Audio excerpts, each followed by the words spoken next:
Final Fantasy VII Rebirth is the second part of the Final Fantasy VII Remake project that players embarked on back in 2020. Following on from Remake's bombshell ending, the direction Cloud and company's story will take is unknown. But what we do know is that Rebirth expands on Remake in almost every way possible.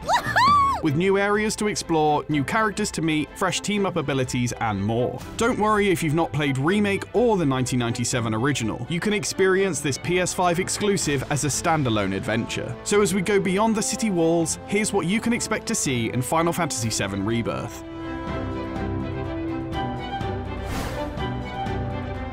Final Fantasy VII Remake was largely confined to the city of Midgar and its many sectors. But with the Mako-reliant concrete jungle behind them, our band of heroes have a whole new world to explore. Just look at it all. Rebirth's expansive map is made up of multiple seamlessly interconnected regions, containing iconic locations like the twinkling Mithril Mines, the opulent Gold Saucer, and mammoth fortified city Upper Junon. Trekking across these vast areas is also a breeze thanks to the new traversal options, such as riding chocobos, driving in a buggy, and even zipping along the streets on a wheelie. While fans of the PlayStation 1 adventure will be happy to see familiar areas such as the ill-fated village of Nibelheim, they can also expect to visit several new locations which were not featured in the original game.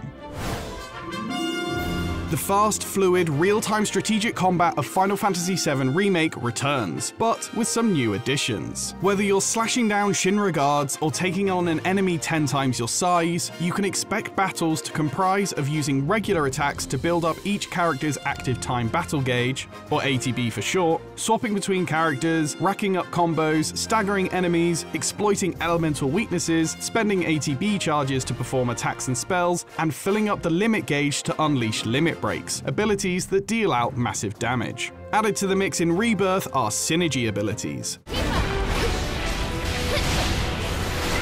Powerful maneuvers where two characters team up to execute a joint assault on their foes. Synergy abilities can only be performed by members of your party who both have sufficient synergy charges, which are filled by spending ATB charges. Each character pair has their own unique synergy abilities, so be sure to mix and match party members to see all of their flashy finishes. As the bonds between party members grow,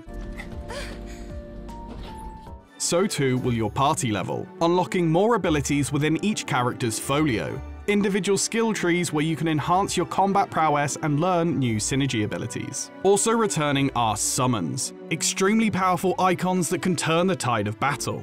With summon materia equipped, the summon gauge will appear and gradually fill while facing off against foes.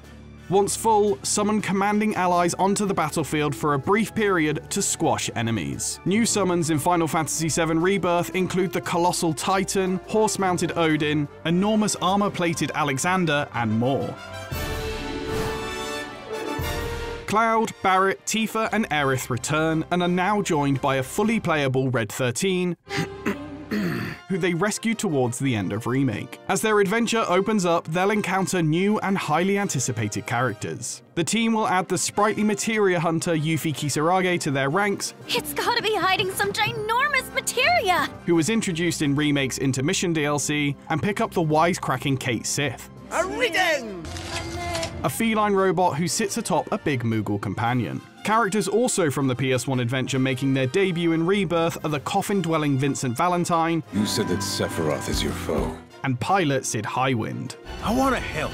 One character who is sure to be crucial to Rebirth's story is Zack Fair, the Buster Sword-wielding friend and comrade of Cloud who had a small but pivotal role in the original Final Fantasy VII. How he fits into all this is just one intriguing part of this sprawling story. Excuse me, could you look after my friend? Just for a bit. As the second part of a planned trilogy that began with Remake, the events of Final Fantasy VII Rebirth will cover the party's journey after their escape from Midgar and culminate in the Forgotten Capital from the original game. While we know where the story might end, how we get there and what changes are made along the way is anyone's guess. The actions of Cloud and his companions at the end of the previous game mean their fates are not bound to follow the same path as the 1997 original. So, who is she? While the journey ahead may be unknown, the group does have a clear objective. Pursue and defeat ex-soldier Sephiroth before he destroys the planet for his own nefarious purpose. Rebirth also promises a story filled with new perspectives, where we'll learn more about characters like Sephiroth than we ever have before. Crucially, Final Fantasy VII Rebirth can be experienced as a standalone adventure with no prior knowledge of the series needed.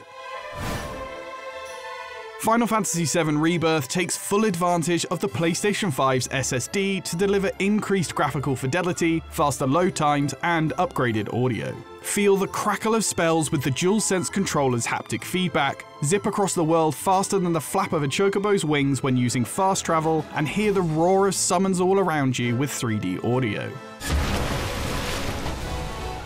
Come on!